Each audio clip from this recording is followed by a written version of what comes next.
Kolegji i Gjykatës Kushtetuese shqyrtoi këtë të martë kërkesën e paraqitur nga kryeministri Edi Rama dhe Këshilli i Ministrave lidhur me konfliktin e kompetencave mes ekzekutivit dhe GJKO-s për pezullim nga detyra. Të zëvendës kryeministres njëherë është ministre për infrastrukturën dhe energjinë Belinda Balluku. Në përfundim kolegji i përbër nga relatori Sander Beci dhe antar Sonila Betja dhe Marsida Xhaferllari vendosi që çështja t'i kalojë mbledhjes së gjyqtarëve me 8 antar të Gjykatës Kushtetuese. Balluku ndërkaq ka ankimuar në apel vendimin e GJKO për masën e sigurisë, pezullim nga detyra dhe ndalimi i daljes jashtë vendit.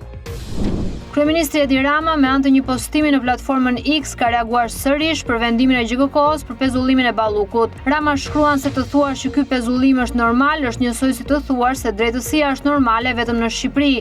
Vendimin ndaj Ballukut Rama e krahason si rrëzimin e një fëmie kur sapo ka mësuar të ecë. Mëtej në reagimin e tij shkruan se qëllimi i luftës kundër korrupsionit nuk justifikon përdorimin e mjeteve të gabuara.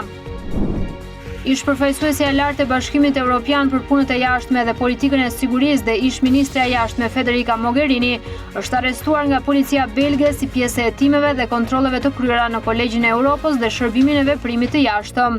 Italiania 52 vjeçare u arrestua në Bruksel së bashku me zëvendës shefin e shkollës së trajnimit dhe Stefano Sanio, një zyrtar i lartë i BE-s që ishte sekretari i përgjithshëm i shërbimit të veprimit të jashtëm. Detyrë që e kishte mbajtur nga viti 2021 deri në 2024. Mogherini, e cila ishte përfaqësuese e lartë për punët e jashtme nga viti 2014 deri në 2019, tani drejton Kolegjin Pasuniversitar Kolegji i Europës, i cili është hapur edhe në Shqipëri. Ambientet e kolegjit u bastisën së bashku me zyrat e shërbimit diplomatik të shërbimit të veprimit të jashtëm.